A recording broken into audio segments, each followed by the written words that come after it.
नमस्कार दोस्तों। एक्ट्रेस कंगना रनौत अपनी शानदार एक्टिंग और विवादास्पद छवि दोनों के कारण जानी जाती है। खबरों की माने तो एक्ट्रेस कंगना रनौत का नाम कई स्टार से जुड़ चुका है, जिनमें आदित्य पंचोली, अदन सुमन और ऋतिक रोशन तक शामिल हैं। कहते हैं कंगना का सबसे पहला अफेयर आदित्य पंचोली के साथ था। मीडिया रिपोर्ट्स के अनुसार आदित्य पंचोली और कंगना की मुलाकात साल 2004 में हुई थी। दोनों जल्द ही एक दूसरे के प्यार में पड़ गए और साथ रहने लगे थे। यह वह दौर था जब कंगना फिल्मों में काम पाने के लिए संघर्ष कर रही थी। आदित्य पंचोली ऐसे अभिनेता हैं जो फिल्मों से ज्यादा अपने विवादों के चलते ज्यादा चर्चा में रहे हैं। आदित्य के साथ रिश्ते में रहने के दौरान कंगना रनौत की उम्र महज 17 साल थी, जबकि आदित्य पंचोली 39 साल के थे। आदित्य पंचोली ने अपनी मैरिड लाइफ के बारे में कंगना से झूठ बोला था, लेकिन जब कंगना को सच्चाई का पता चला तो उसने आदित्य के घर जाकर बहुत बड़ा तमाशा किया और वहां पर पुलिस भी बुलानी पड़ी थी। कंगना ने एक इंटरव्यू में बताया कि आदित्य ने एक बार उनके ऊपर हाथ उठा दिया था। आगे कंगना बताती है कि एक दिन आदित्य ने उन्हें अपने घर में बंद कर लिया था और उस समय मेरे पास पहली मंजिल की खिड़की से कूदने के अलावा दूसरा कोई विकल्प नहीं बचा था।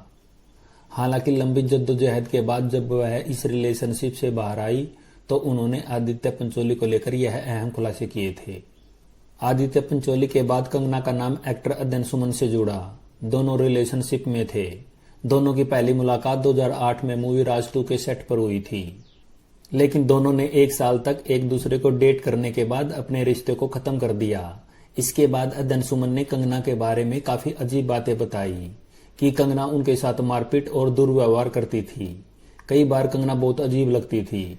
एक फिल्म फेयर नाइट से पहले उसने मुझे गंजा कर दिया और बोले कि तुम्हें नए स्टाइल की जरूरत है। अदन सुमन ने तो कंगना पर काला जादू करने का भी आरोप लगाया था। अदन ने बताया कि कंगना एक बार उसे काला जादू करने वाले ज्योतिषी के पास ले गई। उसने मुझे कमरे में बंद करके कुछ मंत्र पढ़ने को कहा। मेरे मना करने पर कंगना ने मेरे साथ दुर्व्यवहार किया और मंत्र पढ़ने के लिए बोला। अदन सुमन से अलग होने के बाद कंगना का नाम एक्टर ऋतिक रोशन से भी जुड़ा।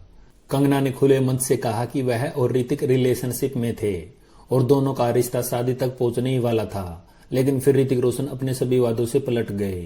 कंगना का कहना है कि ऋतिक के खिलाफ बोलने पर उन्हें कई बार धमकाया गया, जिसमें मशहूर लेखक गीतकार जावेद अख्तर और अदाकारा शबाना आजमी का नाम भी शामिल है।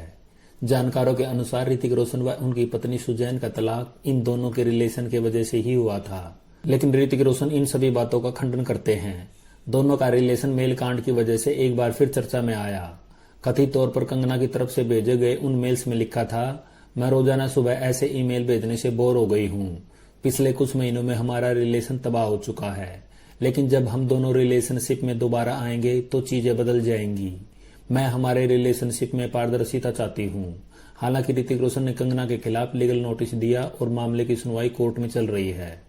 दोस्तों, बॉलीवुड सेलिब्रिटी के ऐसे ही रोचक किस्से जानने के लिए वीडियो को लाइक करें और मेरे चैनल को सब्सक्राइब करें। धन्यवाद।